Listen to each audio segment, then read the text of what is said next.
Increasingly tense fight takes an ugly new turn, with U.S. spy agencies now refusing to share the intel being used to attack the legitimacy of the 2016 election, to some extent. Good evening and welcome to the Kelly File, everyone. I'm Megyn Kelly. The battle over the alleged Russian interference in the 2016 election took a couple of explosive turns in the last 24 hours.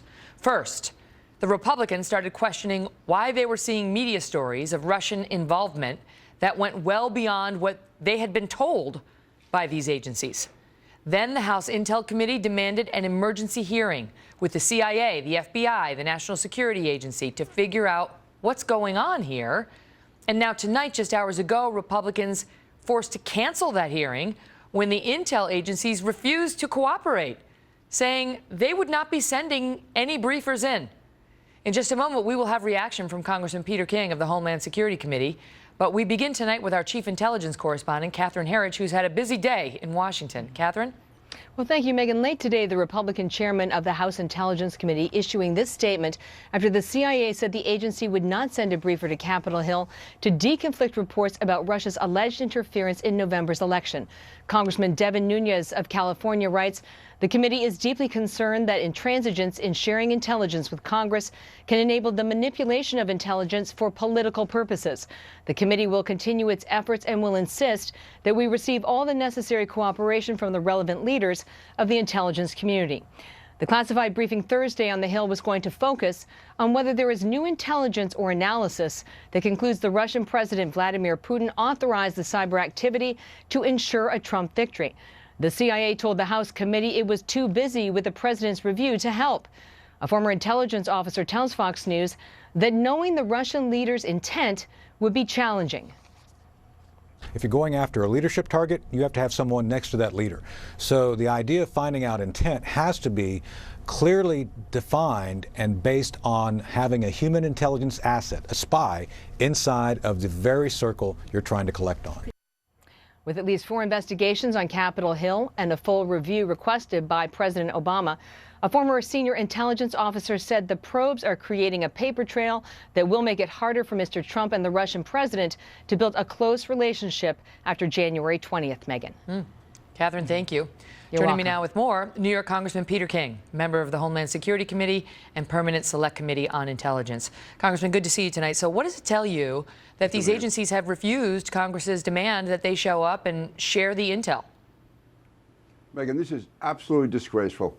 All we've heard from the intelligence community over the last several months is that they could not say that there was any attempt to undermine Hillary Clinton to help Donald Trump. The consensus was that there was an attempt by the Russians to put a cloud over the election, to create disunity. Well, that's what's happening right now, and it's the intelligence community that's doing it. There was nothing at all ever told to us. In fact, they said that they couldn't prove it, that there was an attempt to favor one candidate over the other. Director Clapper, the Director of National Intelligence, said that publicly on November 17th. And now we have this, as far as I know, there is no decision by the CIA. There is no consensus opinion. And yet we find it in the New York Times, in the Washington Post, yet the House Committee on Intelligence was told nothing about this. And yet it's our committee, it's Devin Nunes, who has jurisdiction over the CIA and all the intelligence agencies. This violates all protocols, and it's almost as if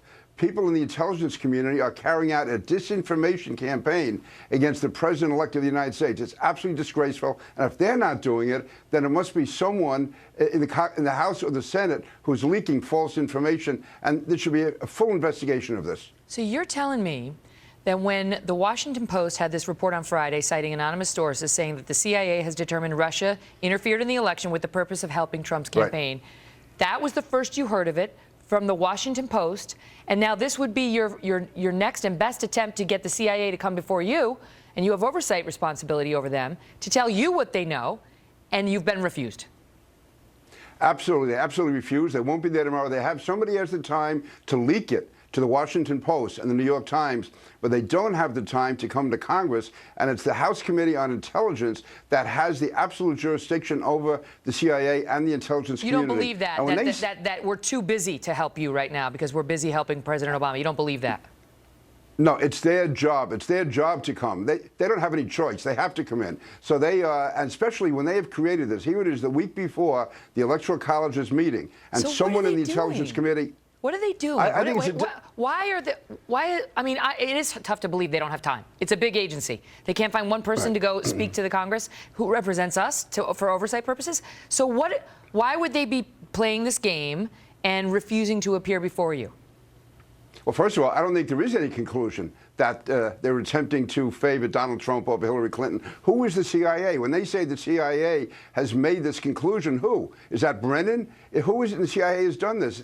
There is no finding that we've gotten. There's no assessment that we've seen. If they have what, they have an obligation to show it to us. Maybe there is none. This could be a whole house of cards. I see it as some type of disinformation to discredit the incoming president-elect, and that's absolutely disgraceful. First of all, they should have gone to him. That's quite an accusation. They should have gone to the Congress. I mean, these are our spies who risk their lives to protect us. I mean, that's General Michael Hayden was out yesterday saying, look, this kind of thing, these guys put their lives on the line. Right, and what he said was, the CIA directors send people into harm's way to learn things otherwise unavailable. Right. And if what is gained is not used or wanted or labeled as suspect or corrupt, by what moral authority does a director put his people at risk? That's from the former head of the CIA. Do you go too far in accusing them of intentionally engaging in a disinformation campaign? I'm saying that there is someone there who is leaking this out. Why didn't they tell the House Intelligence Committee? That's their obligation. Why didn't they tell the House Intelligence Committee if something so dramatic happened between November 17th and this week to change their assessment? Didn't they have the obligation to come before the Congress and tell us that? We're the ones who have jurisdiction. Devin Nunes is the one they should have gone to. Somebody, Devin Nunes or, again, the Speaker of the House, they have an obligation to do that. And then to come out with this, to say the CIA has this, but nobody in the CIA is speaking. No one's on the record. No one at all is on the record. So somebody, if it is true, they're leaking it, and that's a crime. If somebody is making it up, then that's also wrong. This stinks. It really does. It's wrong. And it's, listen, this could well end up being the conclusion sometime. If it is, they have to do it in a proper way. They have not done it. And so far, I just think that this is disgraceful what's happened. Wow. Extraordinary. Congressman King, great to see you. Thank you, sir. And let me say, 99% of the people in the CIA are great. There's somebody here, though, who's behind something that's totally irresponsible. Great to see you.